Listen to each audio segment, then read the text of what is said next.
ver el laboratorio de esta semana y después pasaríamos a la parte de la clase virtual, perdón, de teoría. Nada más les voy a compartir pantalla para que vean la presentación de la metodología de laboratorio de esta semana. El laboratorio de esta semana es de transpiración y gutación.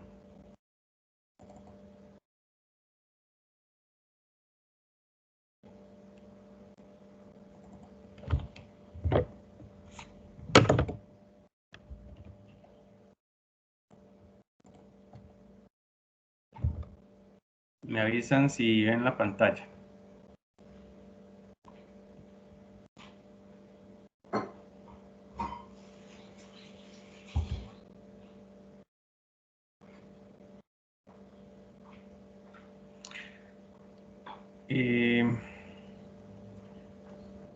Vamos a la parte de la metodología, porque en realidad todas estas diapositivas las vamos a ver en la clase de teoría de ahorita. Ok, esta semana en laboratorio lo que vamos a hacer es medir la transpiración y la gutación de plantas de tomate, en este caso. Para la parte de transpiración vamos a tener dos sistemas cerrados que corresponden a, bueno, a los dos factores que vamos a medir. Vamos a medir ventilación, cómo la ventilación aumenta la transpiración, y vamos a medir también cómo la luminosidad o la luz afecta la transpiración. Entonces, estos experimentos se van a desarrollar primero el de ventilación. Lo vamos a desarrollar primero con el abanico encendido por un periodo y luego apagado por otro periodo. Normalmente lo hacíamos en unos casos primero encendido y luego apagado, pero digamos ya después lo estandarizamos a dejarlo solamente encendido por 20 minutos. Entonces se va a quedar encendido 20 minutos y apagado por 10 minutos. Ok, luego tenemos el de luz, el factor luz que vamos a medir también. En este caso vamos a hacerlo igual, vamos a tener la luz encendida por 20 minutos y apagada por 10 minutos. Entonces, en todo momento, durante esos 30 minutos, ¿verdad? En los dos sistemas, vamos a tener conectados sensores de humedad relativa y de CO2 a ambos sistemas. Vamos a ver si salen por acá, que son estos de acá. Estos son los sistemas que tenemos, uno con un abanico y otro con un bombillo, ¿verdad? Entonces, en el periodo de oscuridad, no solamente vamos a tener el bombillo apagado, sino también vamos a cubrirlos con una manta. Luego, otra cosa que nos afectaba mucho es que teníamos, o nos hacía cambiar mucho los resultados de grupo a grupo, era que teníamos un grupo en la noche de laboratorio, que de hecho fue donde tomamos estas fotos, y en la noche las plantas ya, pues, estas plantas ya van a tener los estomas prácticamente cerrados. Es muy imposible, es más difícil, más bien, perdón, inducirles la transpiración en la noche, a pesar de los factores que estábamos probando. Ya ellas, digamos, naturalmente, por ciclo circadiano, en la mañana es cuando van a tener los estomas más abiertos, ¿verdad? Y si les inducimos, digamos, con estos factores que tenemos, pues los van a acelerar aún más la transpiración. Entonces, van a tener algunas diferencias los grupos de la mañana con respecto a los de la tarde, pero en realidad no van a ser tan notables como las que teníamos con respecto a los grupos de la noche. Bueno, estos sistemas, esta semana la clase nos toca en el invernadero. Estos sistemas los vamos a armar en el invernadero y pues básicamente son, como pueden observar, son dos tapitas que se usan para los queques, ¿verdad? Son tapas quequeras. A estas que quieras, Juan Carlos les hizo unos agujeros para poder adaptar estos sensores, ¿verdad? Este es el que tenemos acá al frente, es el de CO2, el que tenemos por detrás que no vemos tan claramente es el de humedad relativa. Y entonces la transpiración va a ser medida por estas dos variables, ¿verdad?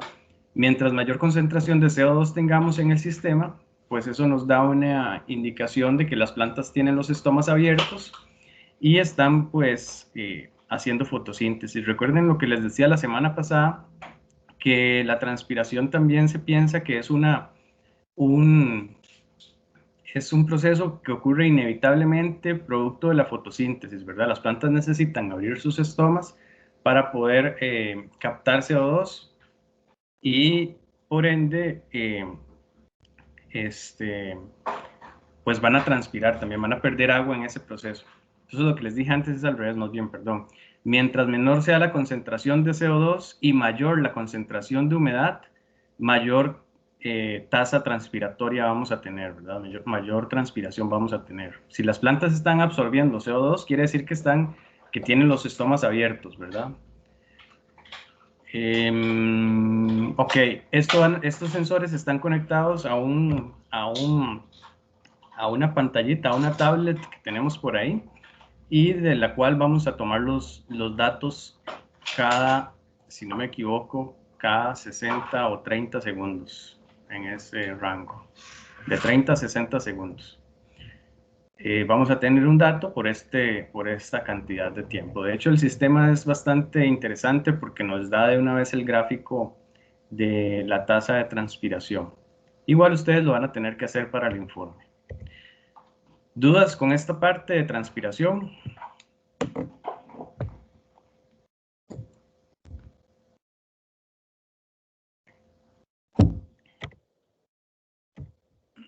Tenemos también, no lo tengo acá en una diapositiva, pero tenemos también la práctica de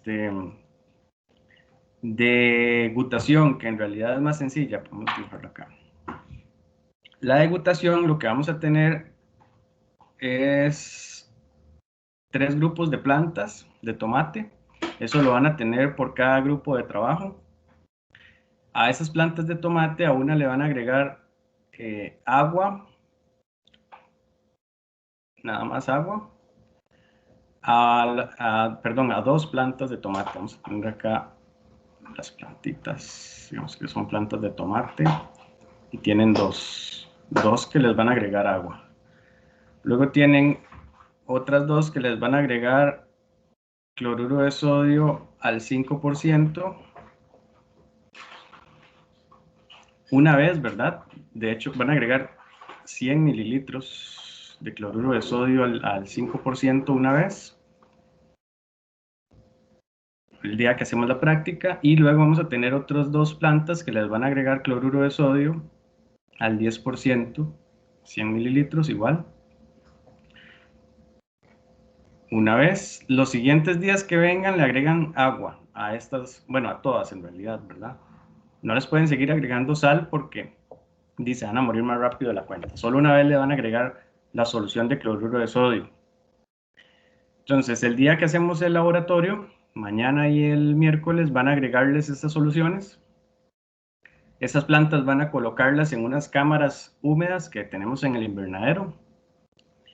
Y luego, durante vamos a ver, dos días, los que tienen clases el día miércoles, y 3 días los que tienen clases el día martes, van a contar la cantidad de gotitas que van a tener esas plantas en los bordes de las hojas.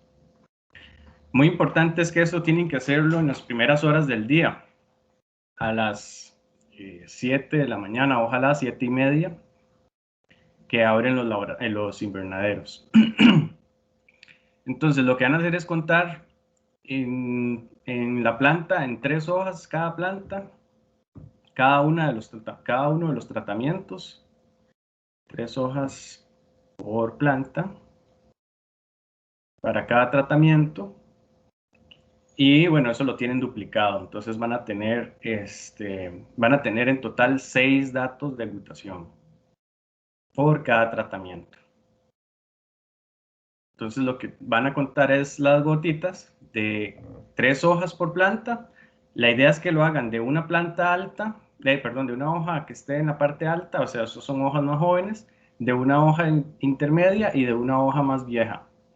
Anotan todo eso, es muy importante para ver si podemos generar alguna relación entre si tenemos mayor gutación en las hojas jóvenes o mayor gutación en las hojas viejas. Ustedes eso lo van a averiguar. Entonces tienen que anotar si es de hoja alta, hoja media o hoja baja. Cuentan las gotas y también vamos a ver cuál es la relación que existe dependiendo de la concentración de cloruro de sodio aplicada inicialmente en la cantidad de gutación. Entonces, ustedes esperarían ver esto en las primeras horas del día, les digo, porque la gutación ocurre durante, digamos, en periodos cuando las plantas tienen los estomas cerrados y también hay una alta humedad en el ambiente, ¿verdad? Entonces, les vamos a colocar en una cámara húmeda para dar esa alta humedad en el ambiente y por lo tanto, ¿verdad? Las plantas van a hacer gutación de noche, porque es de noche cuando tienen los estomas cerrados. Bueno, esto se los voy a adelantar de una vez para no perder la idea. En realidad la gutación ocurre a través de estructuras llamadas hidátodos. Los hidátodos generalmente en las hojas se encuentran en regiones donde tenemos eh, vértices, ¿verdad? O regiones donde tenemos como la hoja y luego se va haciendo una puntita, ¿verdad? Aserramientos, digamos, como lo llaman en botánica. Lo que ocurre es que tenemos terminaciones vasculares en esas regiones y esas terminaciones vasculares que traen agua desde la raíz, ¿verdad? Van a acumular el agua acá en espacios, digamos, con muchos, o en regiones de parénquima con muchos espacios aéreos y por ende la gotita de agua pues va a tender a salir. Acá el agua va a salir a pesar de que tengamos los estomas cerrados y van a salir en forma de gota, ¿verdad? A diferencia de los estomas que salen en forma de vapor o de moléculas de agua, en los hidátodos van a salir por medio de gotitas. Entonces, ¿cómo ocurre este proceso? Si tenemos una alta humedad relativa en la atmósfera, ¿verdad? No necesariamente vamos a tener un potencial hídrico tan bajo como ocurre en el día, ¿verdad? Que en el día hay una baja humedad relativa y por ende, pues la atmósfera atrae el agua y por eso es que las moléculas de agua van a salir de los estomas.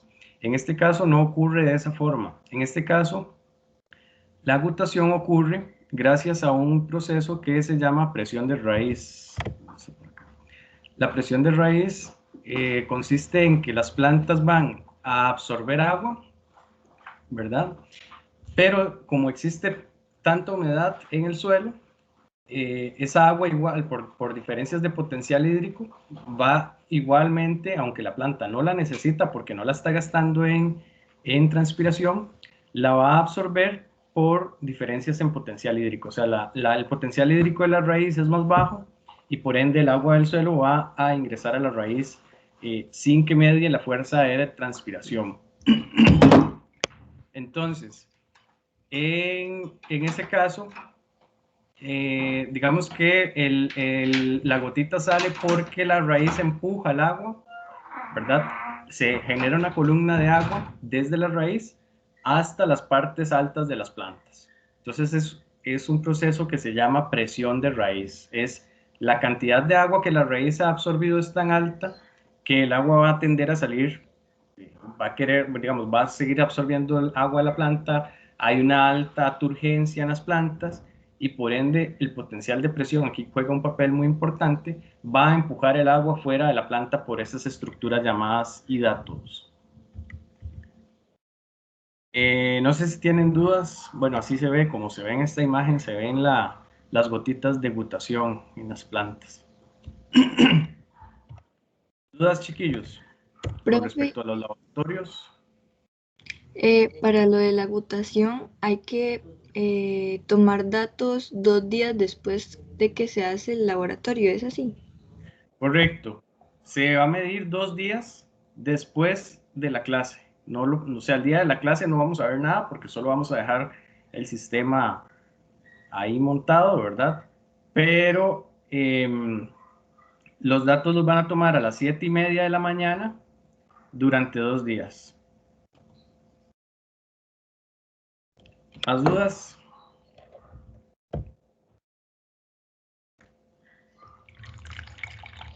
Lo de los tiempos los vamos a repasar, lo de los tiempos en la transpiración, porque en realidad estoy un poco confundido porque lo hemos hecho de las dos formas. Una vez lo hicimos primero apagado por 20 minutos y luego encendido por 10, y otras veces lo hemos hecho al revés, pero entonces igual mañana eso lo podemos repasar rápidamente.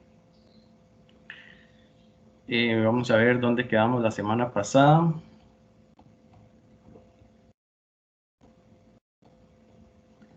Creo que quedamos acá. Esta ya es la clase de teoría, ¿verdad? Les iba a decir que, bueno, vamos a tener recreo a las entre 8:45 y 9 para que lo tengan presente. Si no me doy cuenta, me interrumpen, porfa. Bueno, esta parte de teoría, continuando con lo que vimos la semana pasada de la clase del agua en las plantas, ¿verdad? O de relaciones hídricas. Vamos a tener, bueno, ya hemos visto cómo ocurre toda la parte de transpiración, cómo las diferencias de potencial hídrico de la atmósfera, ¿verdad? Que tiene un potencial hídrico muy, muy bajo, ayuda a que el agua pueda ser absorbida desde la raíz, porque eso genera un gradiente de potenciales, que es lo que vimos, creo que, no lo hemos visto, pero ahorita lo vamos a ver. Genera un gradiente de potenciales que se transmite de la hoja al xilema y del xilema a la raíz, y por eso es que las plantas pueden absorber agua por medio de las raíces. Entonces, en el suelo, las raíces o los pelos radicales van a estar en un contacto muy cercano con todos los componentes que tenemos en el suelo. Entonces, en el suelo no solamente tenemos agua y nutrientes, sino que tenemos partículas, ¿verdad? Partículas de suelo que pueden ser partículas de arena, partículas de arcilla, ¿verdad? Partículas de limos que no salen acá, pero también son componentes o parte de la estructura del suelo. También, bueno, tenemos agua y nutrientes, como les dije antes, ¿verdad? Los nutrientes están normalmente disueltos en el agua en forma de iones, o pueden estar absorbidos a la superficie de arcillas, ¿verdad? Dependiendo de la carga del nutriente. Las arcillas tienen cargas negativas en la superficie y por ende van a absorber nutrientes con carga positiva, o sea, cationes. También tenemos espacios aéreos en el suelo, es muy importante porque los suelos que son saludables pues van a tener una cantidad adecuada de aire en ellos, ¿verdad? Bueno, igual estamos hablando con más que todo de suelos agrícolas, ¿verdad? Porque si hablamos, por ejemplo, de ecosistemas como pantanos, esto no necesariamente va a cumplirse que tengamos una gran cantidad de espacios aéreos, más bien podemos tener poco aire en el suelo. Entonces, este montón de componentes que tenemos en el suelo, este montón de partículas, lo que hacen es aumentar la cantidad de área superficial, ¿verdad? De la superficie que tenemos ahí, para que las raíces pues puedan crecer y puedan ir como extendiéndose, puedan ir entramándose en ese suelo, y eso les permite a las raíces absorber, en este caso, bueno, estamos hablando de agua, vamos a hablar más adelante también de nutrientes, pero les permite absorber más eficientemente el agua. Entonces, el agua en el suelo, como hemos hablado, se espera, o normalmente, igual normalmente les digo porque no es una regla general, pero normalmente el agua en el suelo va a tener un potencial hídrico mayor que el potencial hídrico de la raíz. Recuerden que en la raíz vamos a tener un potencial hídrico bajo porque va a ser transmitido por medio de gradientes de potencial desde las hojas, bueno, desde la atmósfera a las hojas, al xilema y a la raíz. Eso genera gradientes de potencial que permite que la raíz tenga un potencial hídrico bajo. Normalmente en el suelo tenemos un potencial hídrico más alto que en la raíz, ¿verdad? Pero hay casos en que no es así. Hay casos en que el suelo tiene potencial hídrico mucho más bajo que la raíz. Ese es el caso de los suelos, primero, suelos con déficit hídrico o suelos salinos. Los suelos con déficit hídrico, pues lo que tienen es una cantidad menor de agua de la que ellos pueden, eh, digamos, de su capacidad. Y por ende, pues al tener menos agua, vamos a tener mayor cantidad de espacios aéreos y eso genera también mayor superficie, eso genera una mayor interacción entre el agua y el suelo, una mayor adherencia del agua al suelo y por ende las plantas pues van a tener mayor dificultad para absorber esa agua del suelo. Luego tenemos el caso de los suelos salinos. Esos suelos más bien van a tener una gran cantidad de iones disueltos y los iones, recuerden que lo que aportan es a la disminución del potencial osmótico. Entonces, al disminuirse el potencial osmótico, la raíz pues ya va a ser, le va a costar todavía más absorber agua a partir de ese suelo. Otra cosa, cuando la raíz empieza a absorber agua, pues esa agua que tenemos en el suelo se va gastando, ¿verdad? Mientras más se gasta esa agua del suelo, más va a disminuir el potencial hídrico del suelo. ¿Okay? ¿Por qué disminuye? Bueno, lo que les decía antes, esa adherencia, ¿verdad? Del agua, esas fuerzas que existen de adhesión del agua a las partículas de suelo, son fuerzas de adhesión. Recuerden, no se les olvide que tenemos en el agua cohesión y adhesión. Pero entonces, la adhesión del agua al suelo hace que el potencial hídrico vaya disminuyendo conforme vamos gastando el agua de ese suelo y básicamente esta fuerza de adhesión corresponde a un potencial del cual no hemos hablado que se llama potencial de matriz.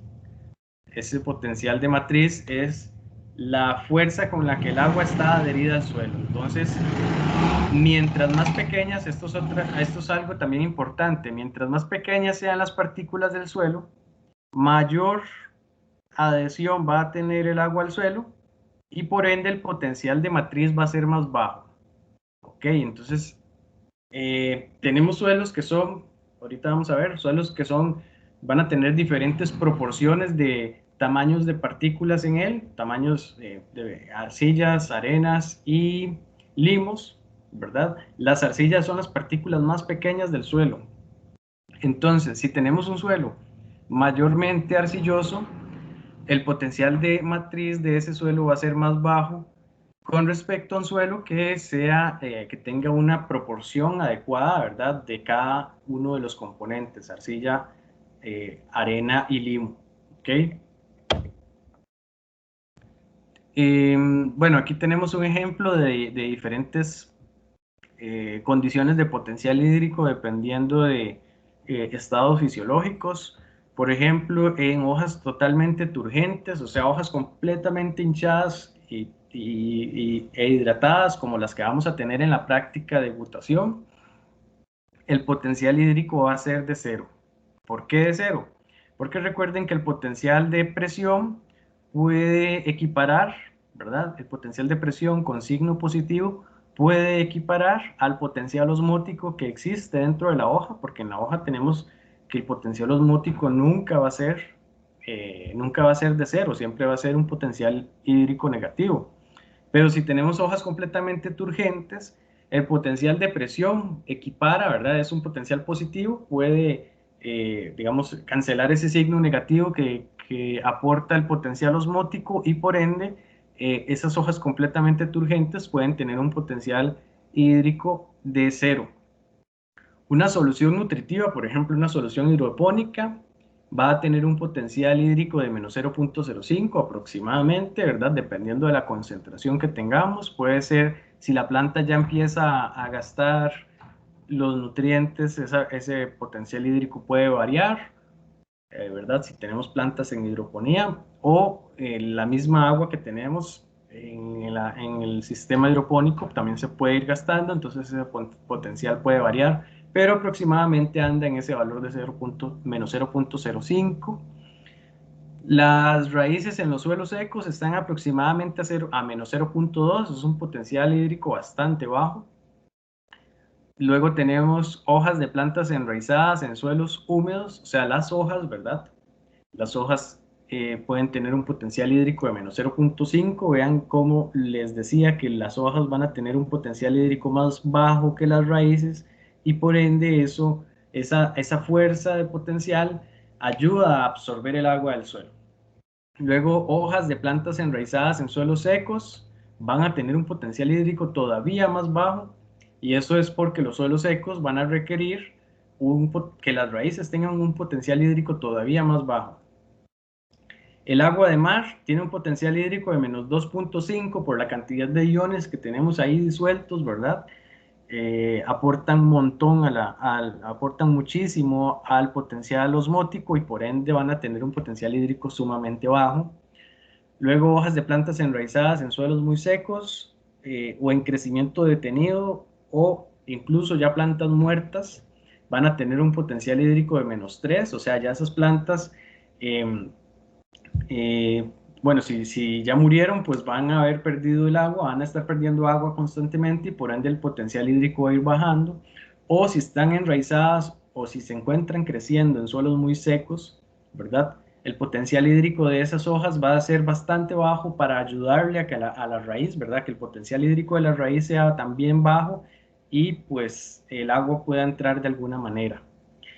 Luego tenemos hojas de plantas desérticas, por ejemplo, en plantas, bueno, en general, en plantas cactáceas, ¿verdad? O algunas euforbiáceas o plantas crasuláceas van a tener un potencial hídrico de hasta menos 6, un potencial hídrico bastante bajo, y es porque ellas están, pues básicamente, van a ser plantas que van a estar esperando cualquier mínima cantidad de agua que caiga ahí para absorberla.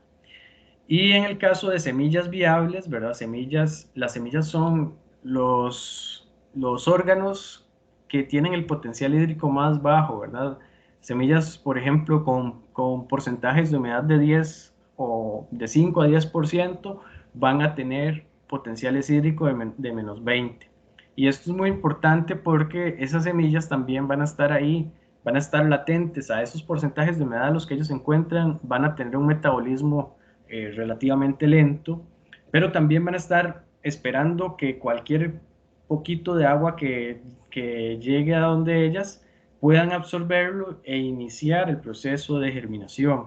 Entonces las semillas van a estar listas para germinar en cualquier momento, gracias a que van a ser sumamente eficientes en la absorción de agua del medio, ¿verdad? Gracias a ese potencial hídrico tan bajo. ¿Y por qué ocurre eso? Bueno, porque tiene un porcentaje de humedad bajo y porque las semillas tienen pues montones de sustancias, moléculas, ¿verdad? Nutrientes, proteínas, carbohidratos que ayudan a que ese potencial hídrico se mantenga bajo. Ok, en una atmósfera con humedad relativa de 100%, vamos a tener un potencial hídrico de cero, ¿verdad? O sea, no, si tenemos un 100% de humedad, pues el agua no va a no va a querer salir a esa atmósfera y por ende es que ocurre el proceso de egutación, ¿verdad? Durante la noche, cuando tenemos atmósferas con bastante porcentaje de humedad o con un porcentaje de humedad muy alto. Luego, cuando tenemos humedad relativa de un 2% menos, ¿verdad? Ya en 98%, ya el potencial hídrico baja considerablemente hasta menos 2,74 megapascales. A una atmósfera de 90% de humedad relativa a menos 14 y 50% de humedad relativa menos 93,5 megapascales, ¿verdad? Entonces, generalmente en el suelo, el agua va a estar a un potencial hídrico de menos 1.5, ¿verdad? Entonces, Digamos que básicamente desde 98% de humedad relativa, plantas creciendo a 98% de humedad relativa, ya van a ser capaces de absorber esa agua en el suelo. Ok, acá vemos de forma esquemática lo que les decía antes, de que en la atmósfera vamos a tener los potenciales hídricos más bajos, ¿verdad? Este montón de signos negativos quiere decir que es el potencial hídrico más negativo, el más bajo es el que se encuentra en la atmósfera. Y por eso es que el agua va a tender a salir desde los estomas de las plantas hacia la atmósfera. O sea, la atmósfera va a funcionar como una bomba que succiona el agua de las plantas. Luego en las hojas, bueno, aquí tenemos 1, 2, 3, 4, 5, 6 signos negativos. Acá vamos a tener 5 en las hojas, ¿verdad? Vamos a tener un poquito más bajo, perdón, un poquito más alto, un potencial hídrico un poquito más alto, ¿verdad? En cuanto al potencial osmótico, pero vamos a tener un potencial de presión que es dado por la turgencia, ¿verdad? Porque las plantas, las hojas se encuentran hinchadas y por ende, pues podemos cancelar uno de esos signos, ¿verdad? Aquí vamos a tener 5 signos negativos. O sea que vamos a tener un potencial hídrico bajo, pero no tan bajo como el de la atmósfera. Luego tenemos, en el caso del xilema, tenemos un potencial osmótico bajo, ¿verdad? No tan bajo como en las hojas, pero sí tenemos un potencial osmótico bajo en el xilema. Tenemos un potencial de presión que sí es muy bajo en el xilema. Recuerde que el xilema son células muertas y habíamos dicho que células muertas pues van a tener los potenciales hídricos más bajos, ¿verdad? Los potenciales de presión más bajos. Entonces este potencial de presión bajo en el xilema corresponde a fuerzas de tensión. En realidad este es el componente ahorita vamos a ver la teoría de cohesión, tensión, transpiración, es el componente de tensión. Esas fuerzas de tensión básicamente lo que significan son fuerzas de vacío, de succión, ¿verdad? Como las aspiradoras, ¿verdad? O como las bombas de vacío. Y por ende, entonces en el xilema vamos a tener 4 signos negativos, o sea, vamos a tener un potencial hídrico bajo, pero no tan bajo como en las hojas, ni tan bajo como en la atmósfera, ¿verdad? Luego tenemos la raíz vamos a tener el único de los componentes del potencial hídrico de la raíz que va a tener un efecto importante es el potencial osmótico, y por ende, pues ese va a ser el potencial que corresponde a la raíz. En este caso, bueno, no va a ser tan bajo como el potencial del xilema, ni tan bajo como el de las hojas, y mucho menos tan bajo como el de la atmósfera. Y luego tenemos el potencial hídrico del suelo, que es en realidad el más alto de todos, de suelos, como hemos dicho, suelos en condiciones normales. Si ya son suelos salinos o con déficit hídrico, estas cosas cambian, pero en suelos con condiciones normales, ¿verdad? Donde tenemos cultivos, ¿verdad? Donde tenemos bosques, por ejemplo, normalmente el potencial de presión de ese suelo va a ser menos 0.02 megapascales, ¿verdad? Recuerden que esto corresponde a la presión atmosférica. En realidad la presión atmosférica es menos 0.015 por ahí, pero bueno, es aproximadamente menos 0.02 megapascales. Y luego tenemos el potencial osmótico, que es un poquito negativo, no es tan bajo, y por ende el potencial del suelo, potencial hídrico del suelo, termina siendo negativo, pero no va a ser tan bajo como el de la raíz. Y por eso es que el agua del suelo va a tender a ingresar a la raíz.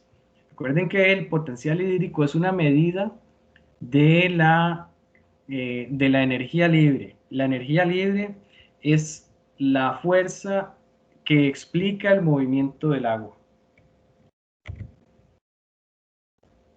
Ok, esto es lo que les decía antes de la teoría de cohesión, tensión, transpiración o teoría corriente transpiratoria.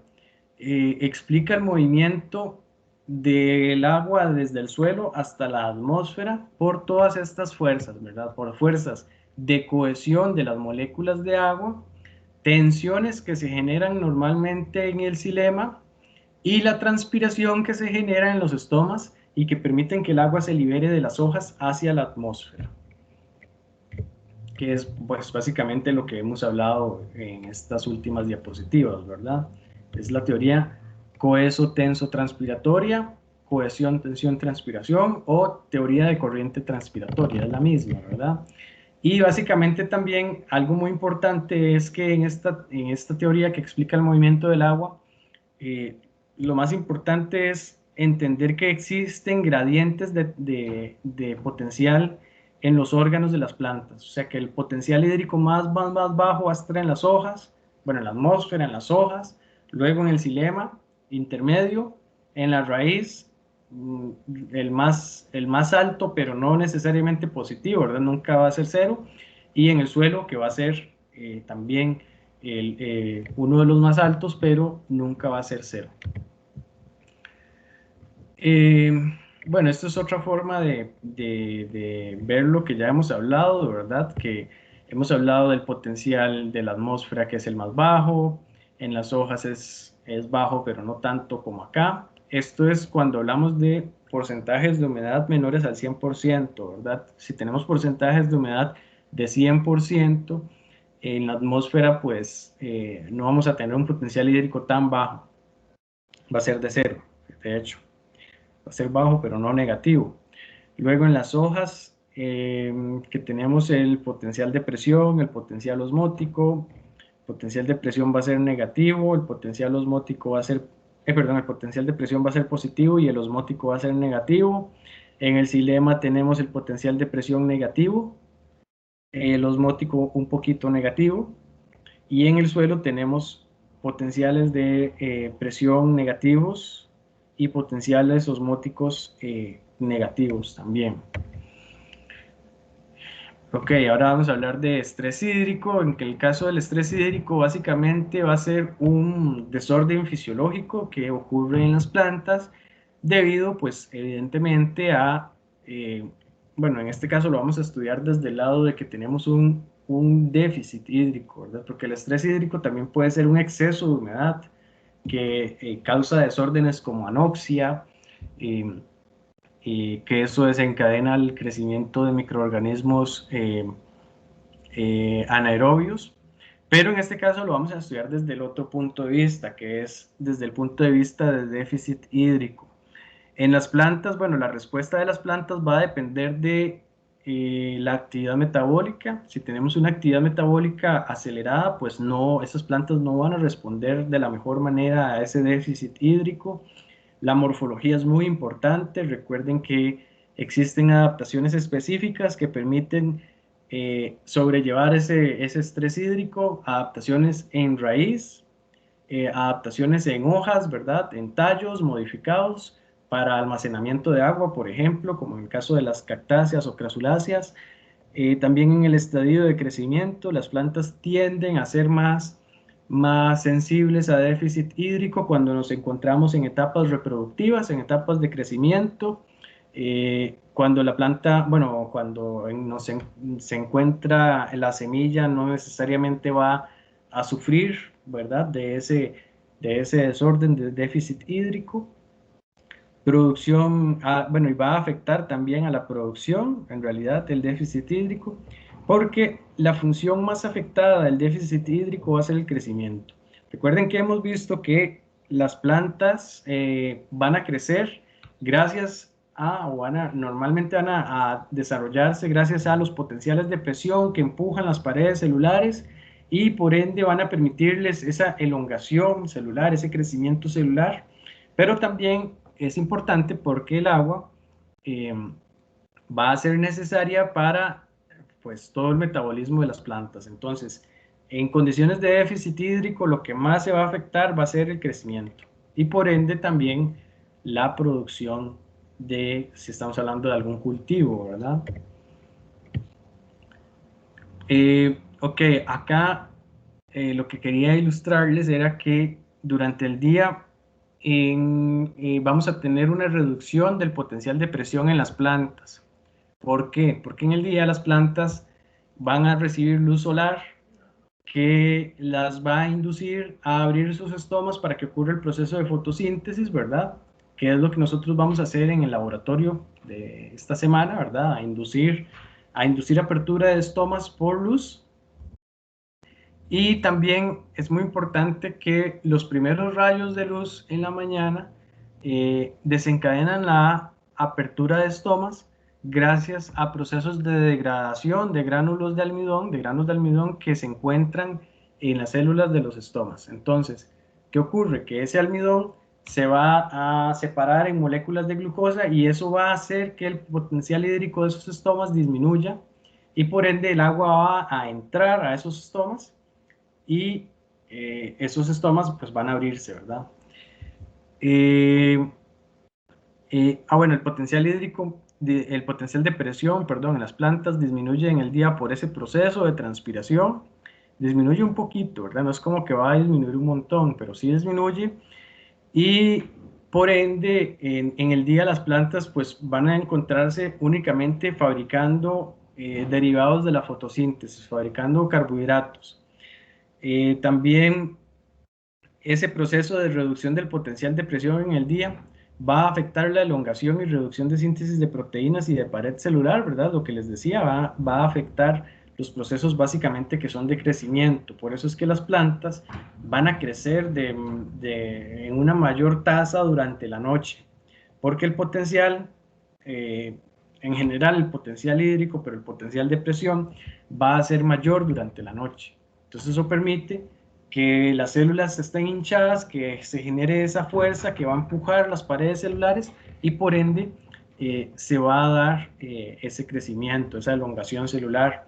Aparte de eso, van a tener la oportunidad de aprovechar de mejor manera esas proteínas, esos componentes de pared celular, carbohidratos que fueron sintetizados durante el día.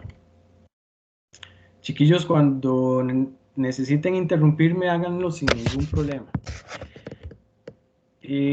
Aquí tenemos varios ejemplos de cómo el estrés hídrico afecta el desarrollo vegetativo.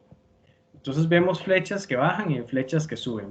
Entonces las que bajan pues van a ser lógicamente lo que el estrés hídrico disminuye. Por ejemplo, el estrés hídrico va a disminuir la síntesis de clorofila, va a disminuir el desarrollo de las hojas más pequeñas. Las hojas más pequeñas son las que se encuentran tienen un metabolismo más activo, por eso es que va a disminuirse el desarrollo de esas hojas en condiciones de déficit hídrico, va a disminuirse la actividad de algunas enzimas, va a disminuirse la asimilación de CO2, evidentemente si las plantas se van a encontrar en condiciones de déficit hídrico, van a querer cerrar los estomas y por ende estomas cerrados dificultan la asimilación de CO2.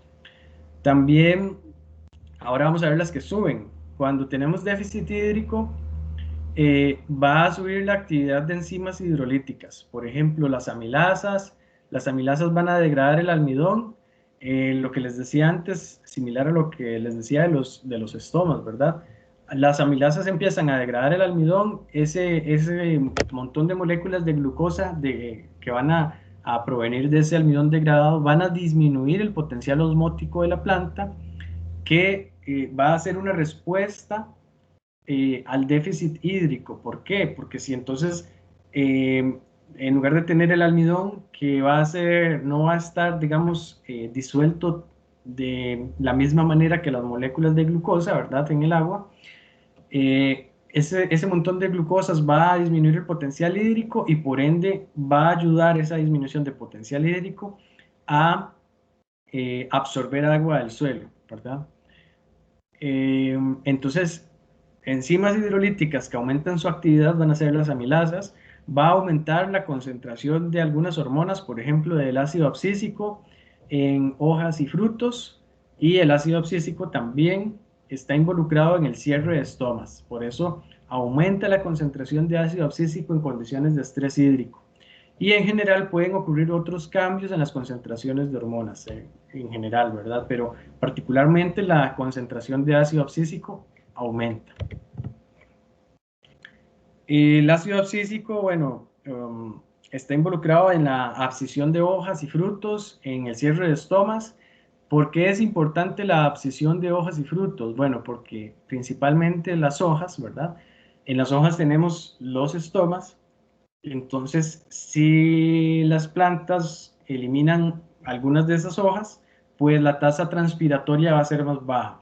Esto es importante en plantas que son estacionales. Por ejemplo, bueno, ustedes todos han ido a un bosque seco, ¿verdad? A bosques secos, y han visto que en algunas épocas del año esos bosques han botado todas las hojas, o una gran cantidad de hojas, ¿verdad? Eso es básicamente una respuesta al déficit hídrico.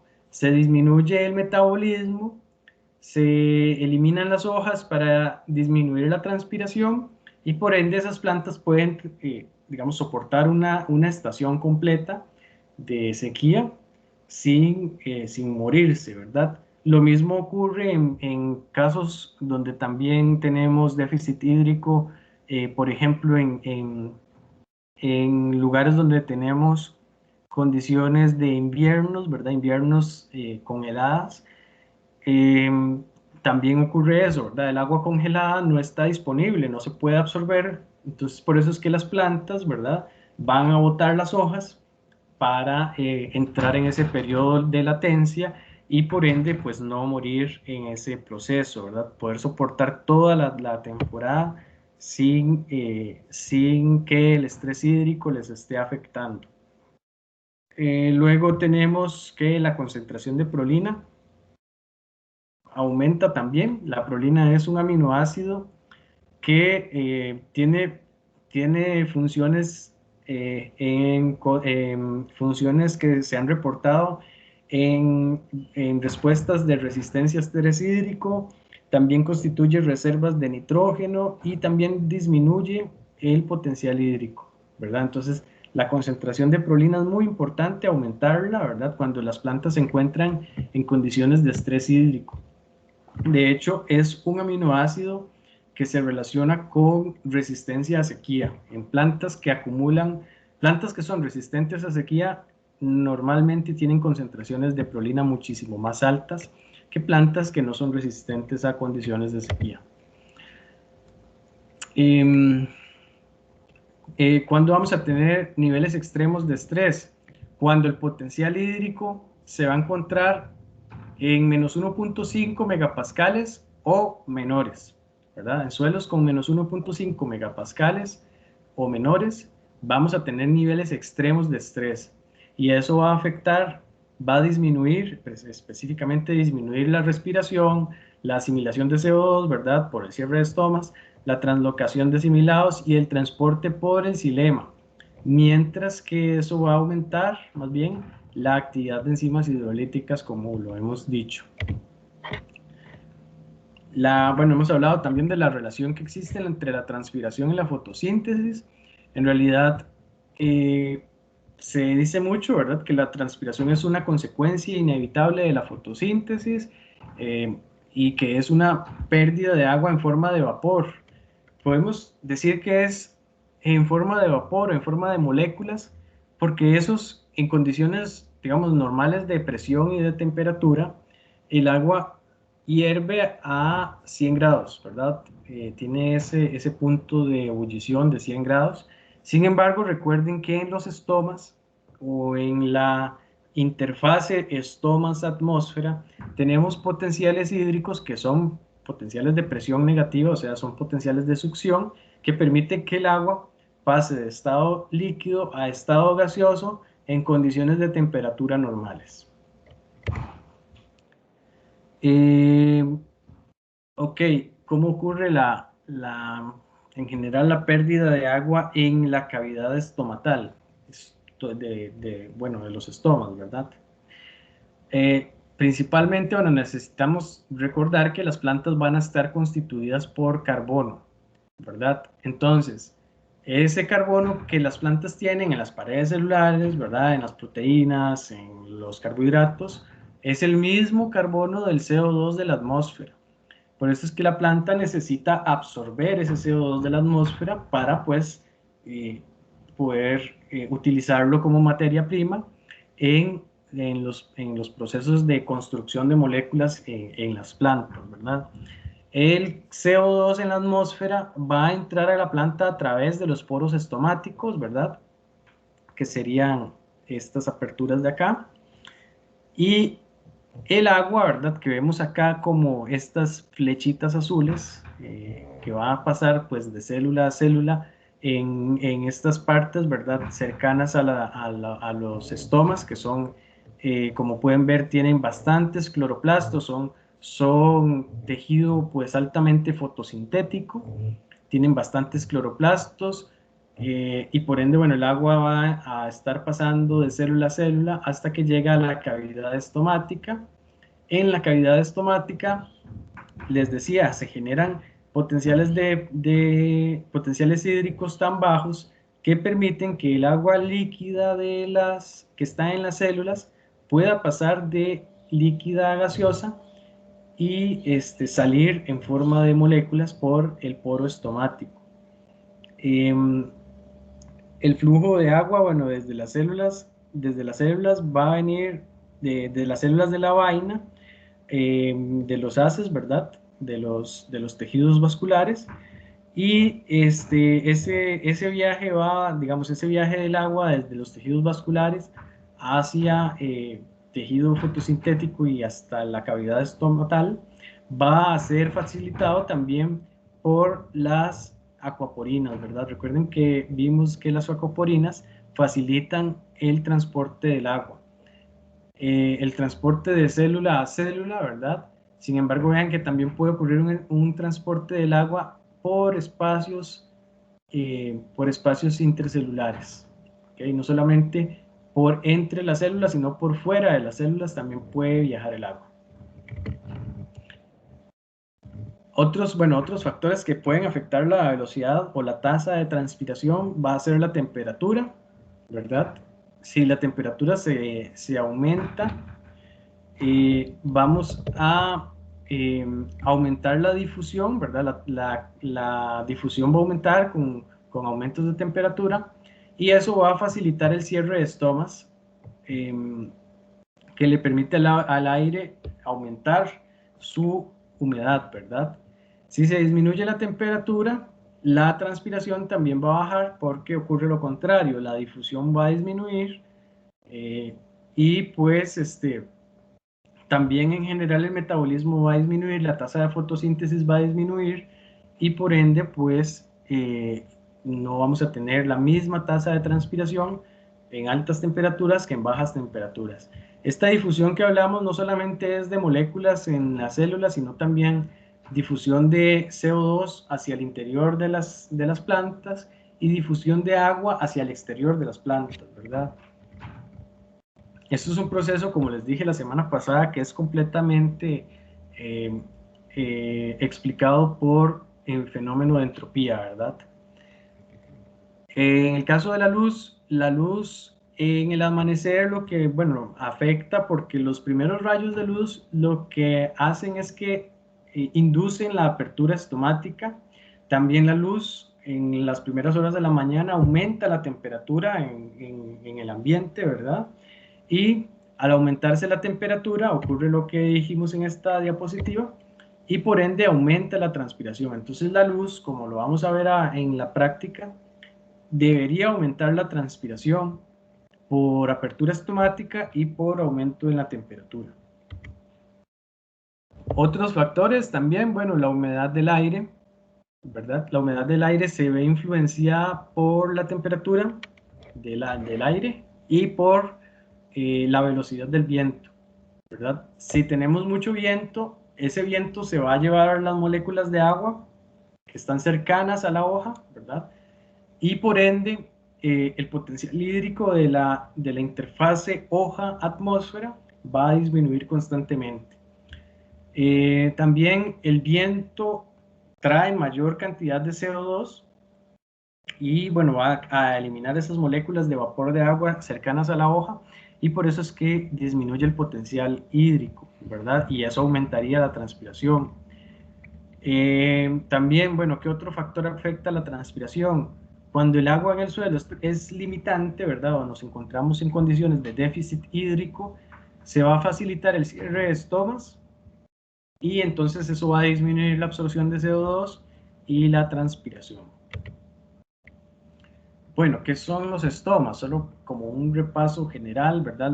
Los estomas son poros microscópicos que se componen de células guardas u oclusivas y de células accesorias o acompañantes, ¿verdad? Entonces, el estoma en realidad es el huequito y se le llama aparato estomático al poro acompañado de las células guardas, ¿verdad? Entonces, las células guarda van a ser esa compuerta que controla la apertura y cierre de estomas, ¿verdad? Son las células que se encuentran, eh, digamos que se encuentran o que permiten la apertura, ¿verdad? De ese huequito y permiten el intercambio de CO2 hacia el interior de la planta y de agua hacia el exterior de la planta. Entonces, en procesos de sequía, se aumenta la concentración de ácido abscísico y por ende el estoma se va a cerrar. ¿Okay? En procesos normales donde no tengamos sequía, la luz va a disminuir la concentración de ácido abscísico y va a facilitar la apertura del poro estomático. Esta es la ruta, bueno, con flechitas del agua en las plantas. Bueno, vamos a tener que el agua en la hoja, en las hojas, va a provenir de las paredes celulares, ¿verdad? El parénquima esponjoso y parénquima empalizada. El agua va a provenir de los espacios celulares y también, bueno, el agua más bien va a salir hacia el aire exterior y el CO2 más bien va a tener, va a tener un camino inverso. Va a ir del aire hacia los espacios intracelulares o celulares, ¿verdad? Y de luego a paredes celulares, bueno, paredes celulares del parénquima esponjoso y empalizada, que es donde vamos a tener una alta tasa fotosintética, ¿verdad? Bueno, también algo muy importante es considerar la localización de los estomas, si los tenemos de forma adaxial o abaxial. Y también tenemos que considerar que en las células guardas tenemos una gran cantidad de cloroplastos. No se los dije, pero acá pues están, ¿verdad? Esquematizados, que acá tenemos una gran cantidad de cloroplastos que permiten almacenamiento de almidón en las células guarda, que es muy importante porque ese almidón está involucrado en el proceso de apertura y cierre estomático. Acá tenemos, bueno, otro esquema de lo que les decía en la diapositiva anterior. El camino del agua y del CO2. Tenemos que el CO2 va a viajar de altas concentraciones que ocurren en la atmósfera hacia el interior de las plantas, donde tenemos bajas concentraciones de CO2. Como les decía, es un proceso completamente regido por entropía. Las plantas van a gastar ese CO2 en la fotosíntesis y por ende el CO2 de la atmósfera va a tender a ingresar al interior de la planta, que esto se facilita cuando tenemos una mayor cantidad, una temperatura más alta, ¿verdad? Esos procesos de difusión se facilitan con la temperatura. En el caso del agua va a ser lo contrario. Tenemos una alta concentración de agua en el interior de la planta, en el interior de las hojas, una baja concentración de vapor de agua en la atmósfera y por ende el agua va a tender a salir de la planta hacia la atmósfera. Esto se puede medir en el laboratorio, bueno, en el invernadero, y lastimosamente nosotros no tenemos los equipos, pero eso se podría medir por la resistencia de la hoja, ¿verdad? Eso se mide con sensores también. Y sí, básicamente por la resistencia estomatal, ¿verdad? O la resistencia de los estomas van a medir qué tanta agua sale y qué tanto CO2 ingresa. Bueno, esto es lo que hemos hablado, ¿verdad? De los factores ambientales que afectan la apertura de los estomas. Los estomas se van a abrir al amanecer, van a estar más abiertos en las primeras horas del día. Conforme avanza el día, ¿verdad? Conforme avanzan las horas en el día, los estomas se van a ir cerrando gradualmente hasta que oscurece, que es cuando van a estar completamente cerrados. Y esto es lo que les contaba antes. Denme un momento para conectar la compu.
Listo, chiquillos, desconecté el internet sin querer mientras conectaba la compu, pero bueno, ya regresé. Vamos a ver un par de diapositivas más antes de salir al recreo.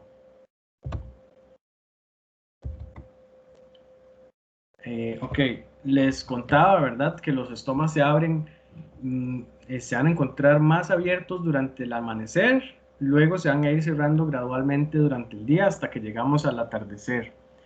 En oscuridad los estomas se van a cerrar muy rápidamente, eso es un proceso que ocurre gracias a los ciclos circadianos, ¿verdad?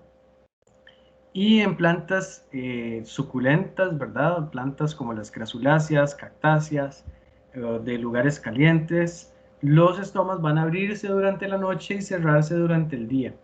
Eso es una adaptación específica a este grupo de plantas, ¿verdad? Que tienen un metabolismo del carbono un poquito diferente a las plantas C3 y C4 que vamos a estudiar en este curso más adelante.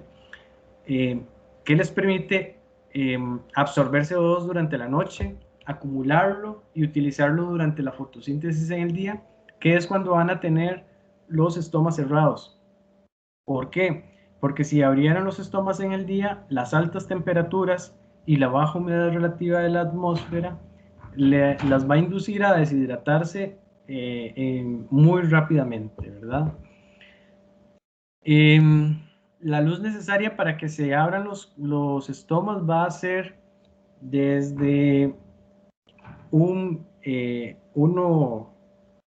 digamos, uno en 1000, una parte en 1000 o hasta una parte en 30 de la luz solar. O sea, es una luz, una cantidad de luz relativamente baja, ¿verdad?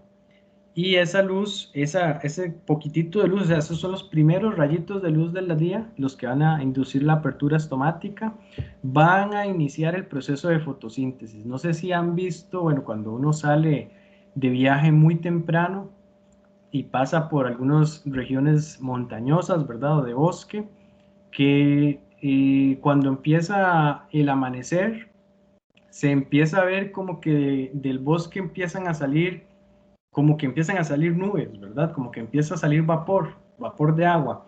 Es porque apenas empieza a salir el sol, esas plantas, todo el montón de plantas que hay en esa montaña, empiezan a abrir los estomas y a sacar agua y a sacar agua y a sacar agua, y hasta que se crea una nube, ¿verdad? De esa montaña. Entonces eso es básicamente porque la luz indujo la apertura estomática simultánea de un montón de plantas, ¿verdad? Y eso permite que pues se libere una gran cantidad de agua. También, bueno, ¿qué otra cosa, qué otro factor afecta la apertura estomática? Es la baja concentración de CO2. Si tenemos una baja concentración de CO2 en las hojas, pues eso va a inducir que los estomas se abran para pues aumentar, lograr suplir, digamos, la demanda de CO2 que está causando la fotosíntesis en el interior de las plantas. Una alta concentración, por el contrario, ¿verdad? Una alta concentración de CO2 en las plantas eh, va a inducir el cierre parcial de los estomas. Entonces, es un proceso, digamos, autorregulado. La fotosíntesis consume CO2, ¿verdad? Entonces, durante el día, que es cuando ocurre una mayor tasa fotosintética, el CO2 va a gastarse en la fotosíntesis y por ende eso va a inducir la apertura estomática.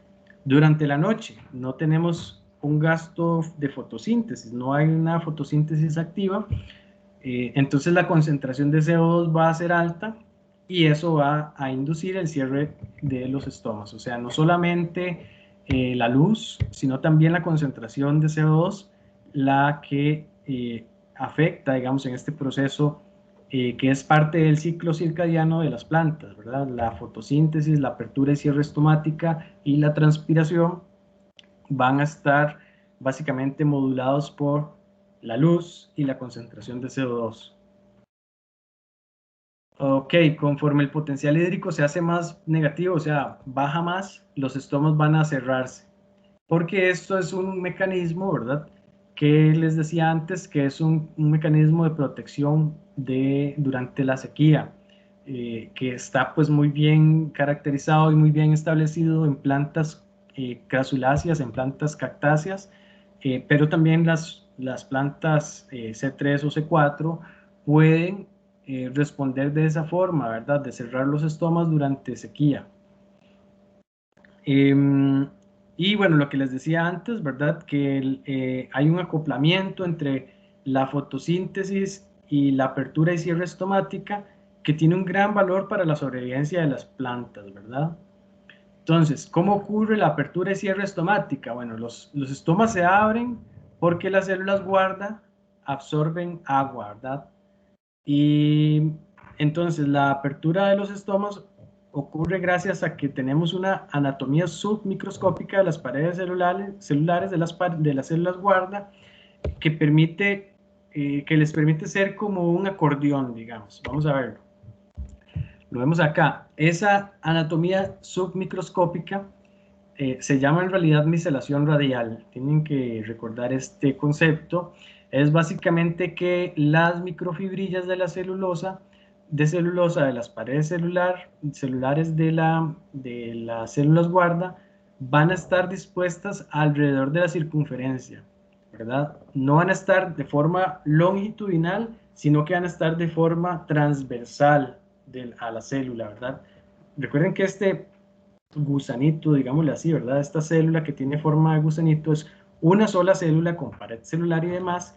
Y entonces la adaptación que existe para estas células, la modificación anatómica es que las fibrillas de celulosa van a estar dispuestas de forma transversal alrededor de la circunferencia. Y eso les permite comportarse como un acordeón, como les decía antes. Entonces, esa adaptación se llama miselación radial, ¿verdad? Que entonces, si esta célula está plasmolizada, va a tender a encogerse como un acordeón y por ende, ¿verdad? Bueno, son dos células, ¿verdad? Son dos células guarda y por ende el poro se va a cerrar. Si más bien esta célula va a estar turgente, va a ingresar agua al interior de esa célula, se va a estirar nuevamente como un acordeón y se va a arquear de esta forma que vemos a la derecha, ¿verdad? Entonces, digamos, esta adaptación lo que permite es básicamente que ese movimiento en forma de acordeón de las células guarda eh, generen la apertura de ese poro estomático, ¿verdad? Y vean algo también, es la miselación radial, ¿verdad? Esa disposición de las microfibrillas permiten que tenemos esta misma distancia, ¿verdad? Entre las células, la misma distancia longitudinal, aunque, ¿verdad? Cuando la célula pasa de plasmolizada a turgente, vamos a tener un mayor digamos, un arqueamiento, ¿verdad? Tenemos una mayor distancia, digamos, de este lado de la célula. Vamos a tener bueno, vamos a tener la misma distancia de este otro lado que está dando hacia el estoma, ¿verdad? Que es como la distancia C, ¿verdad? Que pueden ver acá es la misma. La que va a aumentar es básicamente la que está al otro lado del poro estomático.